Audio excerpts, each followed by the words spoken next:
sounds, they make you feel so awesome.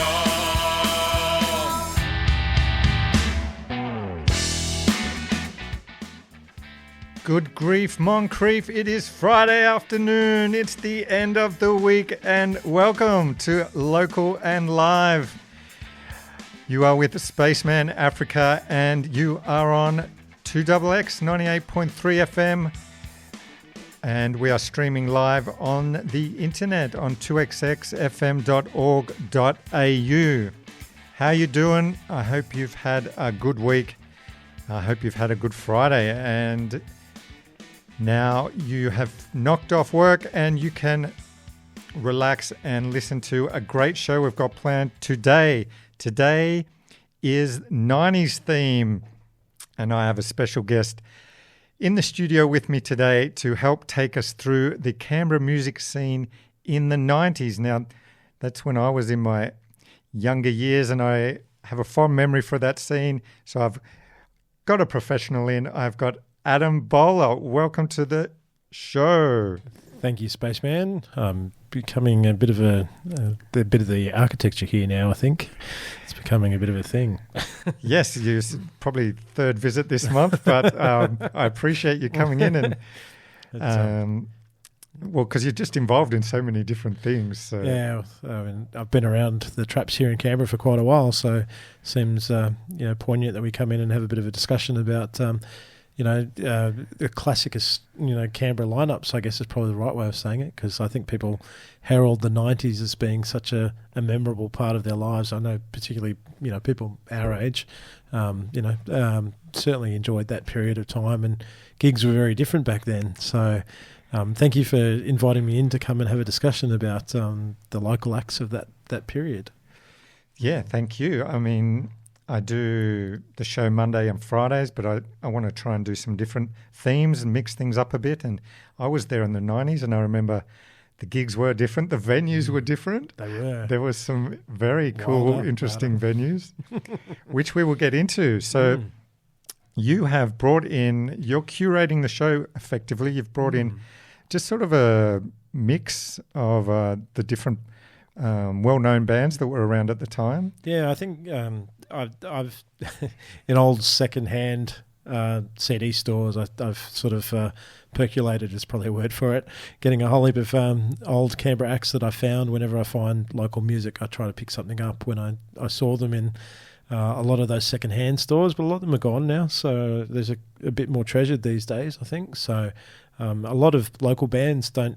I know a few bands that don't even have copies of their own CDs, which is just tragic when you think about it. But I've held on to the ones that I could find, and hopefully you get some enjoyment out of the music that we play today. I'm grateful that you have. I mean, because I've gone on the streaming sites as well to look for some of those 90 bands, and a couple are on there, but the vast majority are not. So I'm grateful that you have the CD collection that you do. All right, let's jump straight into it. Where shall we start? I think we should probably start with the pinnacle of Canberra music is probably the way to say it. I mean, obviously everyone's familiar with Metal for the Brain, and obviously the influence that metal had in Canberra in the 90's. The pinnacle of that was obviously Armoured Angel and Alchemist. Today I thought we'd start off with the classic Alchemist. I think my experience with Alchemist was first, I was a little late to the party with Alchemist, even though I ended up being in a band with their first guitarist in the old days. But I remember the first time that I saw them was actually at Heaven nightclub. And I remember walking upstairs and seeing them on the Dome stage and thinking, what the hell is this? And they were just, the production was just incredible, thanks to Gup, who was the engineer for them. He was their in-house engineer for those guys, and really, really worked through making and creating, helping them create the sound that they produced live. And weren't they a live experience? They were something special. So I thought I'd start and tip my hat to those guys, because they sort of set the scene, I think, in that, and they were certainly the leaders in the Canberra scene. And obviously throughout Australia, and then did a little bit of overseas work as well. So I thought we'd start off with Yoni Kunda, which is one of their classic songs. So I just remember, I think, hearing this song potentially at that Heaven gig. I just remember that it made such an impression on me that I thought we should play it today. All right, we'll play Yoni Kunda. Any idea what happened to the lads and where they might be now? I know that Rod's selling real estate, I think, up north in Queensland, the drummer. Right. Yep. Obviously, as a drummer myself, it's that's one of my connections is keeping up with those guys. But obviously, Adam Aegis is in Pilots of Baalbek here in Canberra. Well-established band, still playing. Yep. With his partner, and it's fantastic to see them. And been privileged to share the stage with him on many occasions. And hats off to the guys. Yeah. All right, well, let's have a listen. This is Yoni Kunda by Alchemist. Warning if you need it. Swearing warning maybe. Maybe. Yeah, there's probably just an umbrella language warning for this show. We'll try and do it for each individual song, but just be prepared. Yep. All right, here we go.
accessibility, independence, diversity, an alternative to the mainstream. People-powered radio 2XXFM 98.3. Community radio in Canberra and online at 2XXFM.org.au.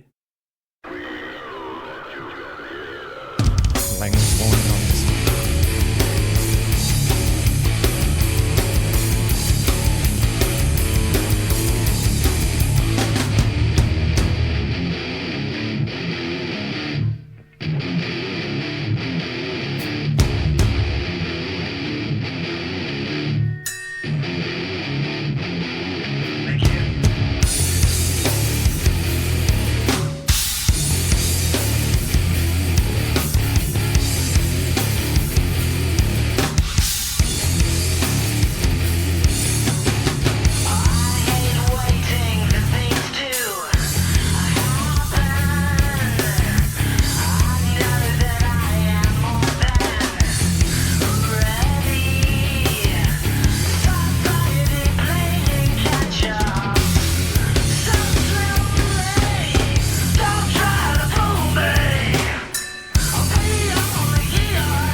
At 2XX FM 98.3, your support is important to us. Become part of your community station by subscribing, donating, sponsoring, or volunteering. Visit us at 2xxfm.org.au. And welcome back. You are on LocalnLive with a Spaceman and my special guest today, Adam Bowler, and we are talking 90s, the Canberra music scene and the bands and the venues from the 90s. Mm-hmm. What did we hear just then, Adam? We heard the first track of Interfere by Henry Zanger. Henry Zanger were also very important in the early 90s, early to mid 90s. They started really kicking off about 95, 96, and they brought out this album in 96. Now, there's some pretty amazing stories about Henry Zanger. They ended up supporting some pretty amazing people, bands like Mr. Bungle, Unsane, the Deftones. They had quite a rapport and a following. And they went on to get recognised for a nomination for an ARIA for the Best Rock Album for Personality Test. But the album the track that we just played was their first lineup, which included Michael Monaghan and Malcolm McAllister and Rod Yates, who went on to do some amazing things in journalism. Okay. As the head of a very famous international Australian arm of a magazine. And obviously the other talent that was in that band was Matt Coffey, the drummer extraordinaire. As a fellow drummer, he was someone that I always impressed by. He blew my mind so many times watching him play. I remember seeing him for the first time down at the Terminus downstairs in the old days, and just really, really just like, what the hell? Like, this guy he kicks. Like, his bass drum work was just ahead of its time, and just his placement and the feel, as you heard just in that track, just was something else. But I remember we were talking about it just while we were listening to the track about how it was actually when they played with Suicidal Tendencies, he actually broke his collarbone and ended up playing the gig because it was really important to him with a broken collarbone. And that extreme metal, playing something like that was just exceptional. But he was just, as a band, they were just something else. The later iterations, which included Matt's brother Paddy on guitar and Jamie Thomas on vocal, were exceptional as well. But just a really quality Australian act holistically, and they were touring, they were doing shows interstate, and they, were destined for great things. But unfortunately, just most bands came and went. Yeah. So I saw them at the Asylum, and Malcolm the guitarist said to me, "Yeah, Matt's playing with one arm tonight." Yeah, and he did a great job. You wouldn't have known. No, it was just from listening to it. Yeah, but the night that I saw them, when he had his broken collarbone, was at the ANU in front of like huge crowd in front of, because that was they supported Suicidal Tendencies that night that I saw them. It was just next level. It's incredible. Yeah, but, still an interesting guy, like really, really crazy dude. Great band, really solid band. I think it was Matt or maybe Rod. They were on another radio station talking about their ARIA, their night at the ARIAs, and how when they showed up, like all the press were wondering who the hell they were. Well, I mean, even back then, like Matt was famous for all of his piercings and stuff like that. It was, it was very interesting. Yeah, and Paddy as well. So, great band. Really, really enjoyed them. Yeah, they were very well known, one of the bigger bands around at that time. All right, who have we got next? Well, I thought we'd skip over and go to a different genre, and another band that was really well established in the early 90s was a band called the Hammonds. Luke Ferguson is a bit of a local legend, the lead singer of the Hammonds. The Hammonds did some amazing things. They supported the Beastie Boys. They supported Faith No More. And there was some other acts that were just of that sort of level. They used to get on quite a few bills. They had a very exceptional manager, a guy by the name of Greg Donovan. I wasn't even aware they were Canberran at first because they were playing with such national bands. Greg Donovan grew up out in Belconnen, and was one of the instigators that set up Canberra's Indie Fest initially, which was obviously a local festival for Canberra bands. Greg D went on to do some pretty amazing things, like in these days he's booking bands like Airborne, and was booking Grinspoon. I think he still is. He's got a whole heap of people under his roster. Amazing guy. Really, even back, when he was in the early 90s, he was already doing those sort of things and publicly promoting bands. But the Hammonds, I think, were probably his first act that he booked and promoted. I know that Luke Ferguson and the guys were, really rapt to have someone as eager and as positive as what Greg was doing back at the time. So anyway, let's have a listen to a track, yeah? Yeah, I saw them play at the Unibar a few times. Great live show. One last thing, when I used to go out with the guys from my original punk band called Pothole, we used to go and do lots of gigs and watch a lot of shows, and we used to go to Hammond shows all the time, and eventually they gave us some really great opportunities, and I can only be forever grateful to them for that. Mm-hmm. So, and that was the kind of supportive community that Canberra had back then, just giving people a go. But let's listen to Taste It, yeah?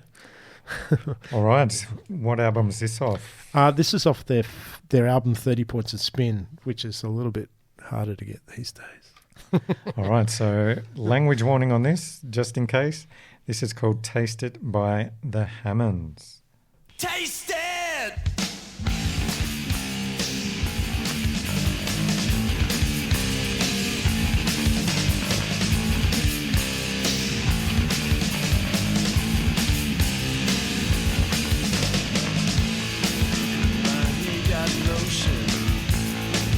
What you're hearing is the truth, but now you made a bad decision.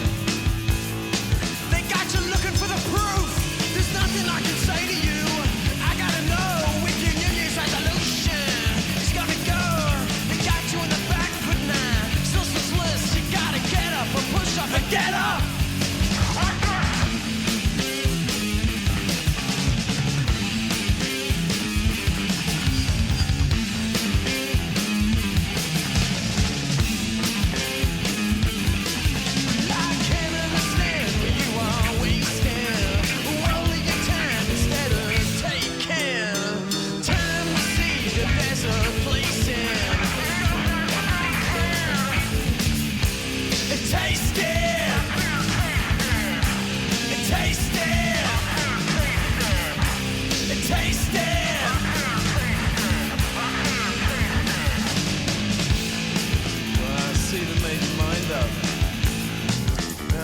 What's best to see, and it takes some persuading. They'll wash it out to get it clean. There's everything you see and smell and touch right here. It tastes a little bitter, man, a lot like fear. Wash it down, drown it out. You wish you gotta get up and push up and get up.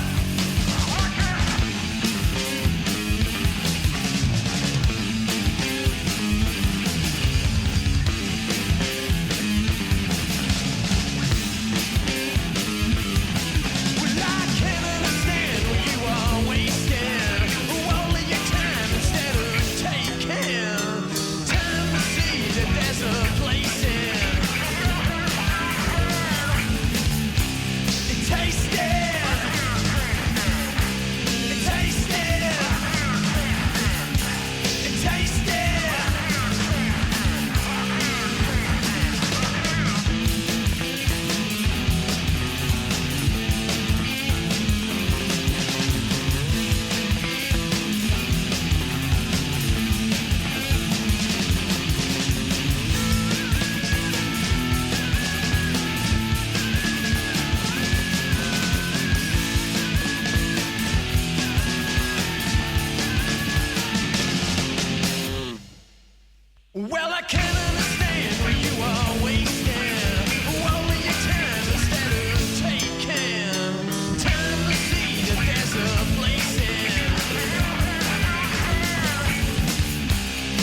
Community Radio 2XXFM 98.3, people-powered radio on the air in Canberra and online at 2XXFM.org.au.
You're listening to 2XXFM, people-powered radio.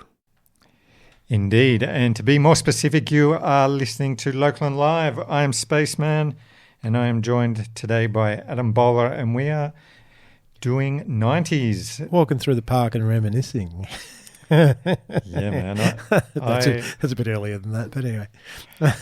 I was there and had some great memories, and it's great to be revisiting it. So what did we hear just then? We just heard a track from Sidewinder, a very classic song of theirs called Loose Change.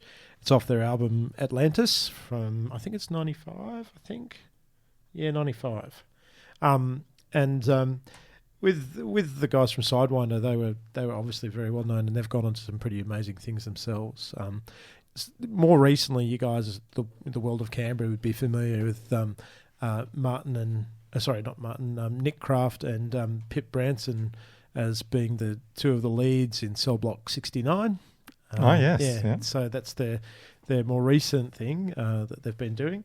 But outside of that, Martin, who played bass for them, is I don't know whether he's still doing it, but he was playing bass for Jarvis Cocker from Pulp in the UK. So he went on to some pretty amazing things. So like it or lump it, Sidewinder's claim to fame is probably playing or supporting U2 on the Zoo TV tour, I think it was. Yeah. With the one where, Bono is sort of taking phone calls or making prank calls as Satan on stage or whatever it was. Yep. But like from humble beginnings here in Canberra from Narrabundah College, I met Martin Kraft and Geary Fox, who I used to share a drum stool with at Concert Band at Narrabundah College. Really good old friends of mine, and Nick is still writing solo stuff as well. Martin has got an exceptional, really ambient solo record under the name of M Craft.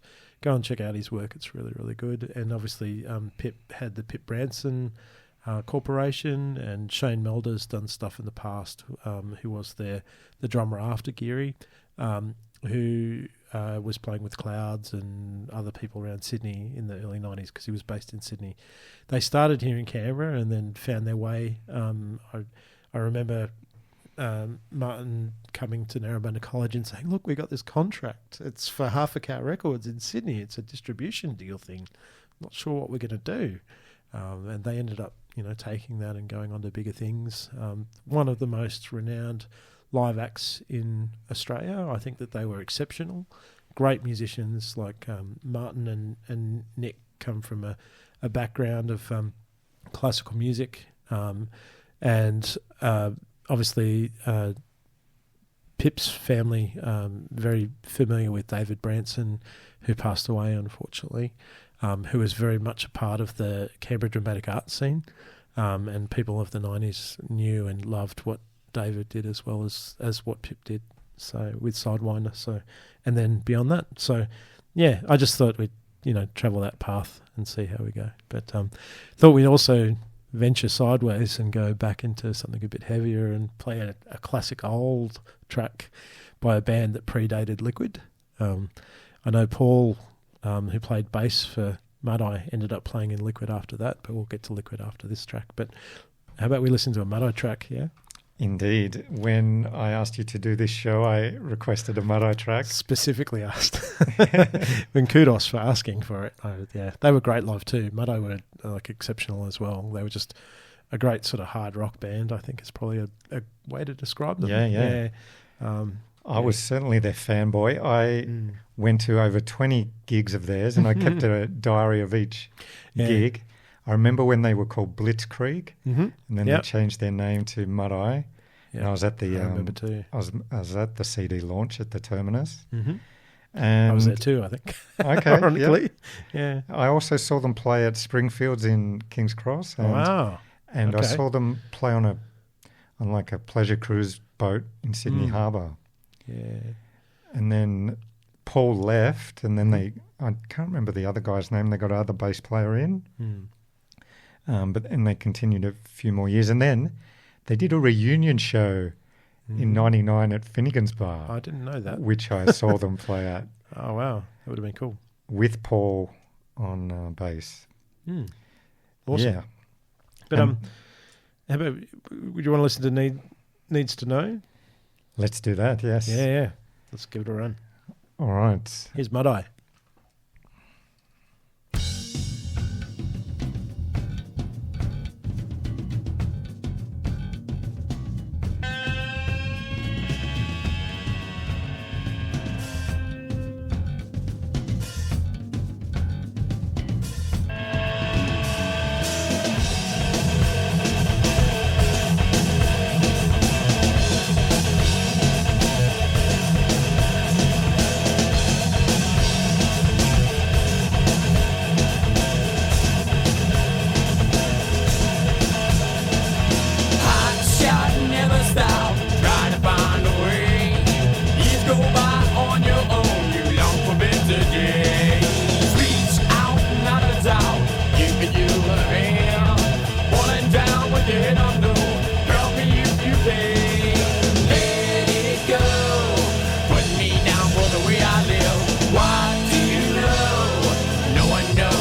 You're listening to People Powered Radio, 2XX FM.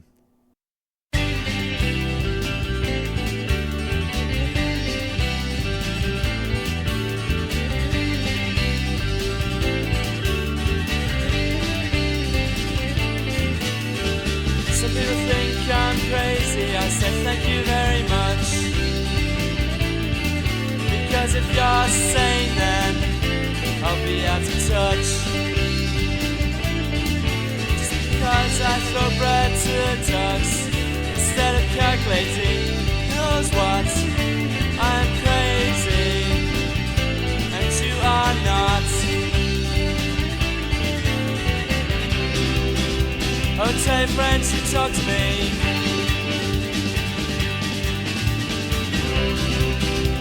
I'll lie to them if that's what you please.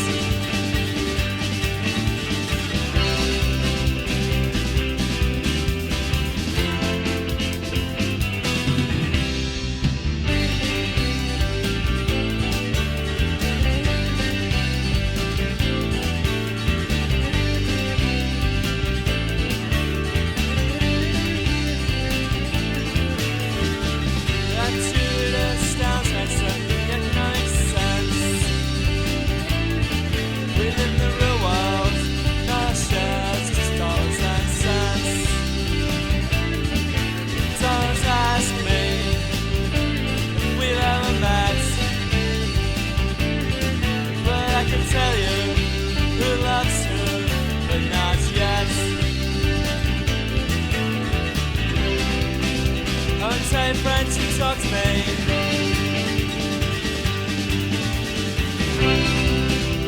I'll lie to them if that's what you please.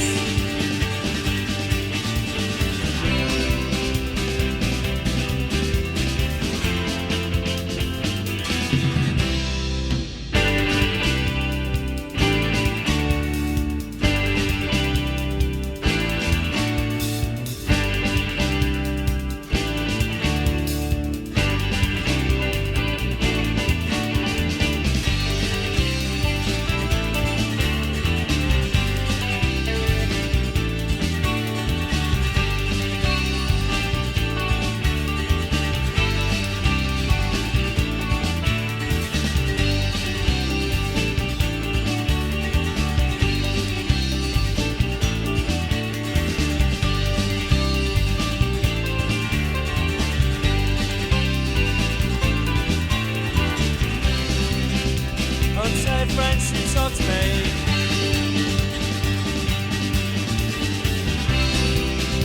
I'll lie to them if that's what you please.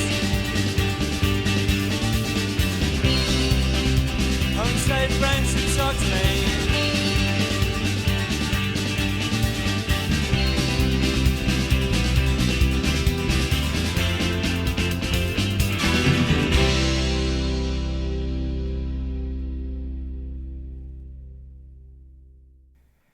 And welcome back. You are listening to LocalnLive. Thank you for tuning in. If you have just joined us, I am joined by Adam Bowler, and we are talking about the Canberra music scene from the 90s and playing music from that era. And just then we heard The Great Train Robbery by the Have-Nots. That's right, yeah. So I hope that was correct. The track listing that we've got from is from the Embryo compilation, which is a compilation of independent Canberra bands from early 90s, like 1992, put out by a local product called Sub Bass Records. On that little EP or thing, it was very fashionable, and when CDs first came out, that you'd put together little compilations of a few bands. You know, you do it on records as well, but this record featured the Entwined, who I did my first local gig with, the Have-Nots, who I did my second local gig with, and there was two other bands, Spin Force and Space, on that record as well. Both were very familiar. They were sort of more the gothic sort of pop scene around Canberra, Sidewinder and etc. There used to be a few venues around Canberra. Like there was a small venue in Canberra Place called the Circus, which Sidewinder famously played, I think, at their first or second gig.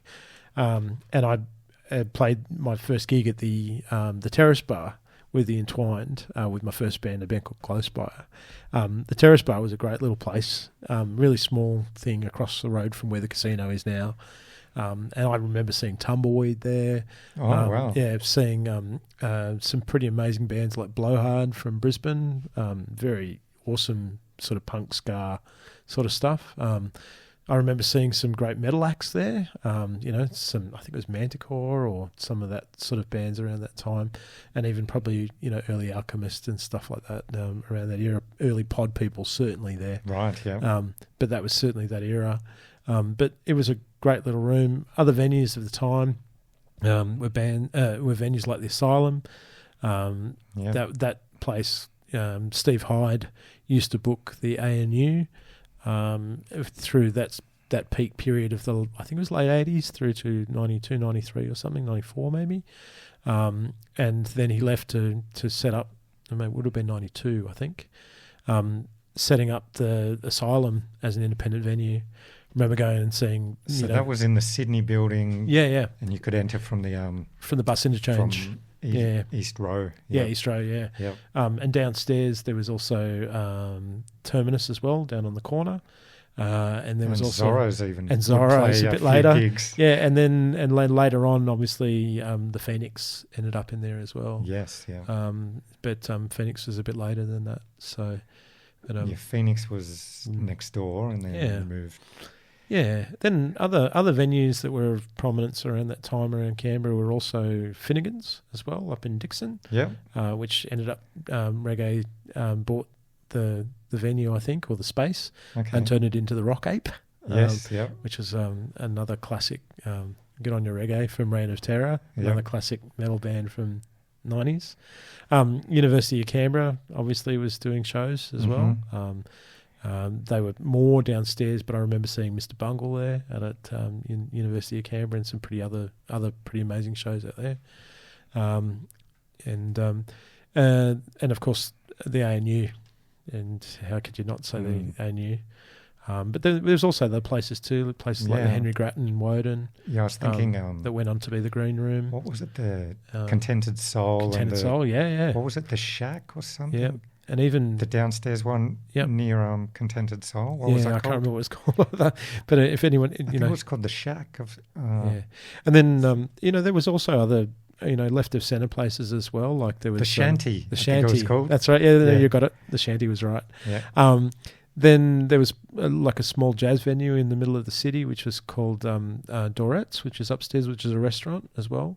And I remember all the jazz school kids that used to go to school at the jazz school at Manuka, the ANU jazz school, used to always play up there. So plenty of amazing places. But yeah, let's get onto a track. Yeah. All right. The band is 3. What is the track? I think we should just take it from the top and play Black off this wonderful album, which is called My Hat is a Red Saucepan. I don't know, really quickly, I know time is of the essence for us today, but 3 were one of Canberra's most endearing acts, I reckon. A 2-piece band that were probably in the vein of something like Primus, is probably fair to say.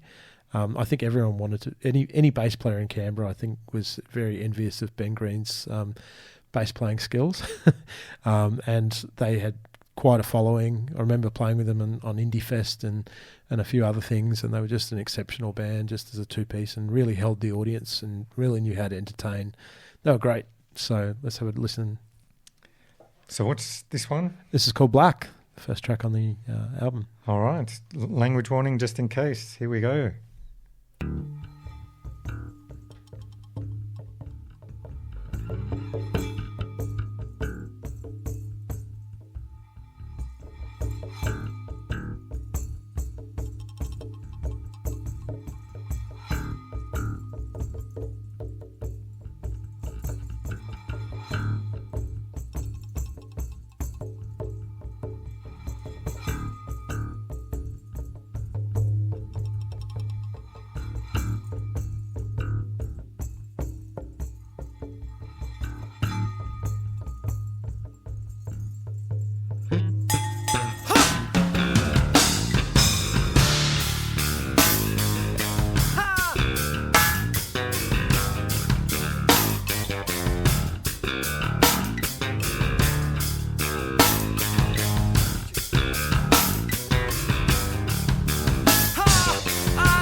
Community Radio 2XXFM 98.3, people-powered radio on the air in Canberra and online at 2XXFM.org.au.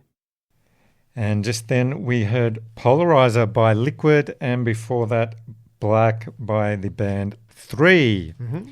All right, tell us about Liquid. Liquid. Oh, here we go.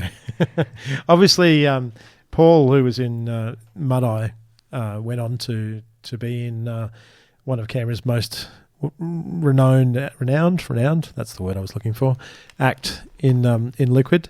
Liquid famously won the that music competition of another station. Are we allowed to mention it? I don't know. Yeah, Unearthed. Yeah, Triple J Unearthed. That sort of set the tone for them, and they did some pretty amazing things up to that point. They also supported some pretty amazing acts themselves. Once again, they were supported by other people around the Canberra community, including Greg Donovan and a few other people as well. Very well supported, but basically the band themselves, Steve Gray and Phil and I can't remember all the names. Mark was the singer, wasn't it? Yep. And obviously Paul on bass. Just exceptional live band, really, really great energy. They put out a number of things, a number of albums, but Steve, my old next door neighbour, quite literally, is a really good friend of mine and worked in Better Music for years and now has his own establishment up north in Queensland. And obviously the guys, Paul's in a band called, I think, Boxcar Falcon, I think that's their name. Sorry, Paul, if I got that wrong.